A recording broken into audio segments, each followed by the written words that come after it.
Welcome back to the Mrs. IE427 channel, everybody. Well, we're going to do another shop update today. I wanted to run you guys through some more of the completed projects here at the shop.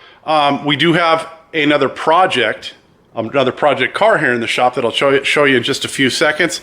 But first thing that I wanted to show you is that we have changed the lights out here in the shop. We had some 400 watt metal halide lights in here before, and over in this bay where the Dooley and Slytherin are, I had a single high bay over here. I've replaced those with two 300 watt HID LEDs, and the nice thing about these is they come on instantly. I don't have to wait for them to warm up. And then I replaced the one over here with a single one for right now. I do have another one that's going to end up over here, but as you can see, the access to that area of the shop right now is kind of tough. So I didn't want to deal with that right now, so I just put the one in. I've got the other one in a box, and it'll go in just as soon as we have some time and some space available up there to climb up on those racks and get the other light put in. Over here in the storage area, we've got two HID LEDs that we put in place of the ones we had here before, which were the 400 watt HID metal halides. So those are over here and give quite a bit of light over to this area. Now, I didn't worry about this area over here too much because, quite honestly, that's where the shop office is going to go. And so it's going to have its own light. Now, we are going to have some storage up above there. We'll put a mezzanine deck on top of there, and that'll give us a little bit more storage. So hopefully we'll be able to move a lot of this stuff over to here. But time will tell. I've got Ellie's hood stuffed up there right now. So let's walk into the shop itself. We'll show you what's going on inside the shop. Of course, the prototype is now back at the shop from Jeff Miller's. We've got the body put on. You guys can watch that in another video. What I found is, as much as I wanted to wait and hold off on putting the rest of the speakers and the TVs and the computers and everything else here in the shop, it was just becoming one of those things that was very frustrating because I'm so used to having the music up at volumes that I probably shouldn't. And I'm so used to having the TVs on in the corners of the shop. So, for instance, today is Sunday. I don't have any of the games on today, but you know, sometimes I'll have a game on over here and I'll have a game on over here. Now, I'm not a big NFL football guy.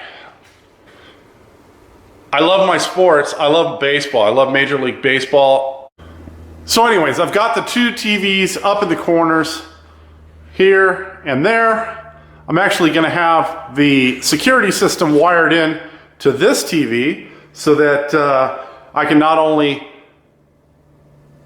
view the cameras for the yard here at the shop, but I can also view the street from the front of the shop as well. So I've got that ready to go. I put some hard drives in the security system last night. I'm hoping to get started on wiring that. The system we have currently at the shop is a bit dated and uses coax cable and power cords to run the cameras. We've gone with a different system that is now PoE, so power over internet, and they're full HD cameras, and so we're going to get that in place of what we currently have now. The Sonos system has moved into the shop, so now when the air conditioning is running, it keeps all of that equipment cool. We've got a subwoofer mounted on the wall there. Of course, I moved my receiver from the other shop over to this shop, so now we have our tunes, and we're pretty much ready to go as far as that stuff goes. Now, the roll-up door for here is supposed to be here this week. I'm hoping it's going to be here on Wednesday. That's when they tell me it's going to be here. And hopefully I'll be able to get that installed in the days following its delivery. But there's no guarantee, one, that it's going to be here on Wednesday, and two, that I'm going to have the time available to go ahead and install this. I wanted to make sure the door was here because I want to measure the door from door edge to door edge so that if I need to trim this door in order to bring it in so that I have sufficient overlap of the door on each side, I want to make sure that I have enough to start with. I don't want to add a layer and then have to add another layer, or I don't want to put a layer on there that's too thick and more than I need. So I want the doors here just to make sure that my overlap on the doors is sufficient. I have all the trim that's going to go on the outside here and on the outside of the other side of the shop. I just haven't bought any of the trim that goes on the inside face of the actual door jamb itself. So once the doors are here and I can measure them to make sure that they're exactly what I ordered, then that will start the process of going in. It'll be nice because I didn't realize how almost claustrophobic it can be in here. With that door open, it just makes this whole area so much bigger. And in those days and weeks of the month where it's nice outside, I can have the big roll-up door open on the big shop, have this door open, and I'll get that large volume of space that I was used to working on over at the other shop. Now this shop is bigger. This shop is bigger by almost 800 square feet versus the old shop. The other old shop was about 1,200 square foot total on the bottom floor. This one's 2,000. But this area that I'm working in for the car builds is only 500 square feet. So it can be a little bit containing, and I didn't realize that until I had the foam wall or the foam door down when we moved the prototype out for paint and then brought it back in. And so those 2 or 3 days that I had that foam down, it felt completely different in here. It was hot because I didn't want to run the air conditioning, but it was nice to be able to feel that volume of space along with the other part of the shop. And it makes it easier to go in and out of the shop too, because I don't have to go out the man door. I can just leave that big door open. And as long as I don't have the air conditioner or the heat running, I'm not too much worried about money just going out the door. So I think that's going to kind of do it for this one. I do have an update on the air conditioner that we put in here. It's been working flawlessly. We did have an issue about 2 weeks ago, and I think it was completely self-induced. I had the air conditioner here running, and if you run it on auto, so basically the unit itself decides what speed the fan runs, it would probably be just fine on its own.